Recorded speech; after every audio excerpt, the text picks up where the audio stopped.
dernières étapes du processus électoral en RDC ont ravivé les inquiétudes des États-Unis, de la CENCO et de l'ONG Human Rights Watch. Les 6 candidats recalés à la présidentielle ont tous saisi la Cour constitutionnelle. Riek Machar va finalement signer l'accord de paix final avec le gouvernement sud-soudanais. Le dit accord est destiné à mettre un terme à la guerre civile qui ensanglante le plus jeune pays du monde.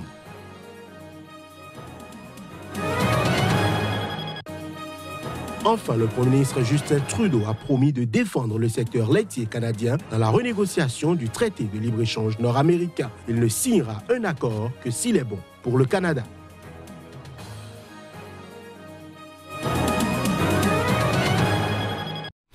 Voilà pour les titres. Bienvenue dans ce nouveau journal sur Sika. Les dernières étapes du processus électoral en République démocratique du Congo ont ravivé les inquiétudes des États-Unis, de l'Église catholique et de l'ONG Human Rights Watch. Dernière à s'exprimer ce mardi, il faut dire que les 6 candidats recalés à la présidentielle ont tous saisi la Cour constitutionnelle à la date butoir de mardi contre la décision de la commission électorale d'invalider leur dossier. Les précisions.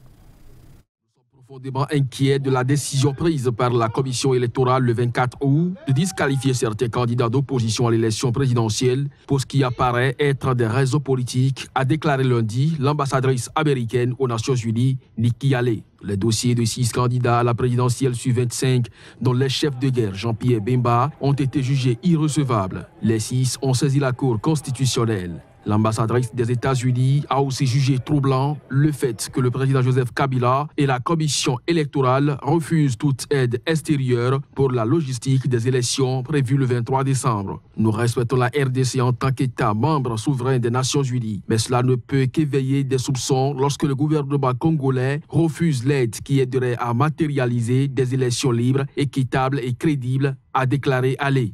Elle s'exprimait lors d'une réunion de suivi du processus électoral en présence de plusieurs membres du Conseil de sécurité, dont la France. Invitée à cette réunion, la Conférence épiscopale nationale du Congo a recommandé au gouvernement congolais et à la commission électorale de faciliter l'observation des élections aux organisations nationales et internationales, ce qui est une preuve que l'on n'a rien à cacher. Dans un communiqué, l'influente CENCO a annoncé qu'elle comptait déployer elle-même jusqu'à 40 000 observateurs. De son côté, Human Rights Watch a estimé mardi qu'une pression permanente des partenaires régionaux et internationaux de la RDC pour éviter de nouvelles répressions et de nouveaux bains de sang et pour que le pays connaisse une véritable transition démocratique. Le communiqué de Human Rights Watch est signé par sa directrice Afrique, Ida Sawe, persona non grata en RDC. On parle élection toujours au Sénégal. Plus de 80 candidats ont manifesté leur intention de se présenter à la présidentielle de février 2019. Il s'agit de chiffres annoncés au début d'une campagne de collecte de parrainage destinée à limiter le nombre de candidatures dans ce pays qui compte plus de 300 partis politiques. Les détails. La campagne de collecte de parrainage lancée lundi au Sénégal doit durer au moins 4 mois jusqu'à la période prévue pour le dépôt des candidatures fixée entre le 11 et le 26 décembre. Selon le ministère de l'Intérieur, plus de 80 candidats ont manifesté leur intention de se présenter à l'élection présidentielle de février 2019. Les représentants de 85 personnes qui aspirent à la candidature se sont présentés au ministère de l'Intérieur pour récupérer les fiches de collecte des signatures.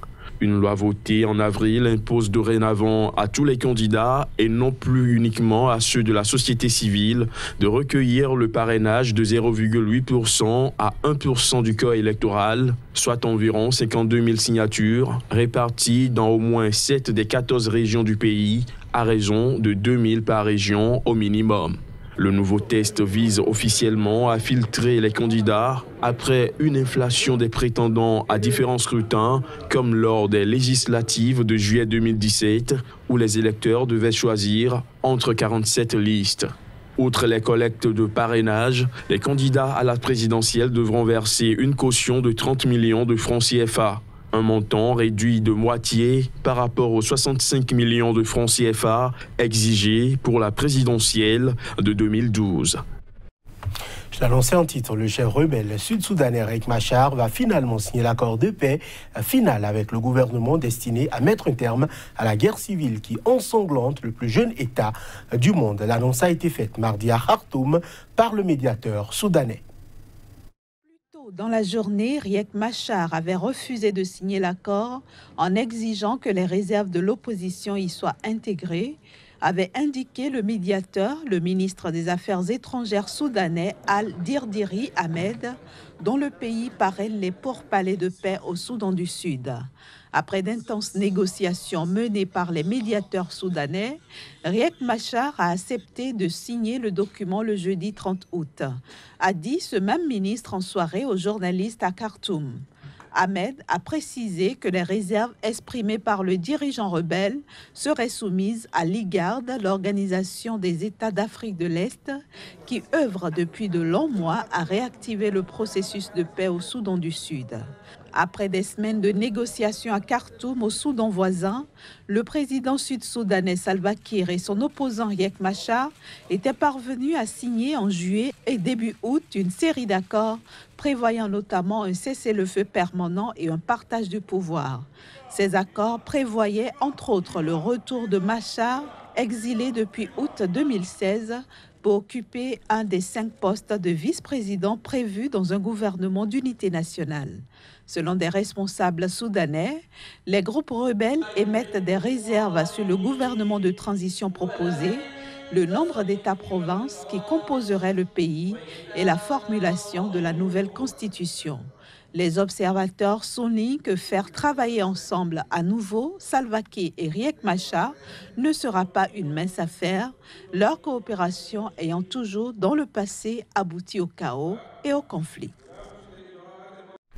Au Bénin, les conditions d'attribution des allocations universitaires et leur paiement nourrissent des controverses. Si pour les autorités, il faut assainir le milieu, pour les étudiants, aussi bien les retards qu'accusent les paiements que les nouveaux critères d'attribution des allocations sont de nature à exclure certaines couches, notamment les pauvres, de l'enseignement supérieur. À travers un point de presse, les étudiants ont alerté sur ce qu'ils qualifient de menaces sur leur avenir. On écoute le porte-parole au cours de cette sortie médiatique. Considérant que les allocations universitaires sont instituées uniquement pour aider les couches pauvres à accéder aux connaissances scientifiques et techniques universellement reconnues, considérant que les frais qui servent à payer les bourses et secours universitaires sont d'une part les fruits des taxes et impôts payés par nos pauvres parents et d'autre part par l'aide à l'éducation apportée par l'UNESCO, considérant que depuis près de 3 ans, certains bénéficiaires de bourses et secours universitaires de notre pays sont privés de leurs frais d'allocation universitaire, fort de cette considération qui témoigne de l'injustice et de la rage des dirigeants de notre pays à vaincre les pauvres, les étudiants du Bénin ont décidé de rompre le silence pour exiger 1. L'affichage et le paiement immédiat de tous les noms des étudiants allocataires puisque nous sommes en fin d'année académique. 2. Des explications sur la disparition mystérieuse de nombreux dossiers des étudiants allocataires des années académiques 2014-2015, 2015-2016 et 2016-2017. 3. L'annulation pure et simple du décret numéro 2017-155 du 10 mars 2017 portant critères d'attribution des allocations universitaires, dont le contenu écarte les enfants des pauvres du droit aux bourses et aides universitaires. En tout état de cause, les étudiants du Bénin enclencheront une grève générale dans les jours à venir au cas où les revendications ci-dessus énumérées ne seront pas satisfaites. Enseignement toujours, cette fois-ci au Niger, les enseignants des 8 universités publiques du pays ont entamé ce mardi une grève d'avertissement de 72 heures. Ils dénoncent la politisation de l'enseignement supérieur à travers la nomination des doyens des facultés et recteurs des universités. Écoutons Nabala Adéré, il est le secrétaire général du syndicat des enseignants supérieurs, chercheurs et chercheuses du Niger. La 7e République, je crois, a décidé de valoriser certaines fonctions, parmi lesquelles il y a la fonction de l'enseignant-chercheur et à la fonction de l'administration universitaire. C'est ce qui a fait que la meilleure façon de valoriser Et la fonction de l'enseignant-chercheur et de l'enseignant universitaire, c'est de nous laisser librement choisir ceux qui vont nous diriger. Puisqu'il s'agit des affaires scientifiques, il ne s'agit pas des affaires politiques. C'est des affaires scientifiques de telle sorte qu'il faut que l'ensemble des composantes soient convaincus qu'un doyen, un chef de département, un doyen, le recteur, réunit les compétences scientifiques avérées, réunit les compétences administratives avérées pour nous diriger. Or, si on met de côté ce système qui a fait ses preuves et qu'on veut nous parachuter un recteur, comme c'est le cas actuellement dans les universités récemment créées, je crois qu'on va mettre à terre la mission affectée à l'université par l'État. Nous sommes d'accord, donc c'est pourquoi le SNEX, à travers toutes les lignes, cherche à mettre un terme à la politisation des universités publiques du Niger. Et maintenant aussi, nous sommes contre le retour au mode nominatif des recteurs, propre au régime d'exception, qui consacre un retour aux pratiques arbitraires, vigoureusement combattu par le SNEX et une remise en cause d'un acquis démocratique. Si aujourd'hui on demande à l'État du Niger de retourner dans les années cadrement pour diriger le Niger, je ne sais pas si les gens seront prêts, puisqu'il y a certaines valeurs qu'on a acquises et qui ont fait leur preuve, c'est les valeurs démocratiques. Et ces valeurs démocratiques, on n'est pas les réfugiés par rapport aux fonctions importantes de l'État. Les privilèges liés à l'administration des universités, c'est des privilèges naturels à la fonction des enseignants-chercheurs. De la même façon, aujourd'hui, on ne peut pas arrêter un député parce que sa fonction l'interdit. Je crois que l'enseignant-chercheur a une fonction extraordinaire qu'il faut valoriser. C'est pourquoi je crois que la preuve de la valorisation, c'est de nous laisser choisir nos recteurs. Le Premier ministre Justin Trudeau a promis mardi de défendre le secteur laitier canadien dans la renégociation du traité de libre-échange nord-américain à l'ENA. Il a prévenu qu'il ne signerait un accord avec les États-Unis et le Mexique que s'il est bon pour le Canada. Les détails. Trudeau a expliqué que son équipe de négociateurs dirigée par sa ministre des Affaires étrangères est actuellement à Washington pour examiner en profondeur les progrès réalisés entre les États-Unis et le Mexique.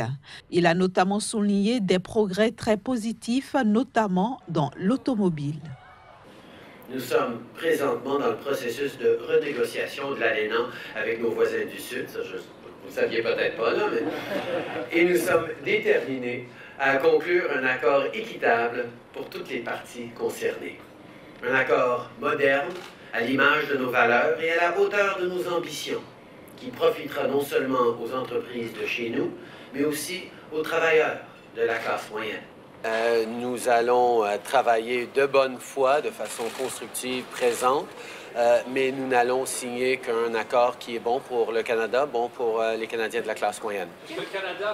Il a souligné qu'il défendrait le système de la gestion de l'offre qui protège le puissant secteur laitier canadien et dont la Maison-Blanche réclame le démantèlement.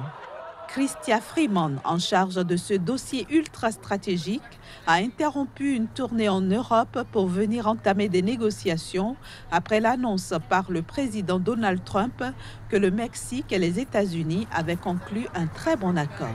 Elle était attendue plus tard dans la journée pour mener ces discussions avec les services du représentant du commerce américain.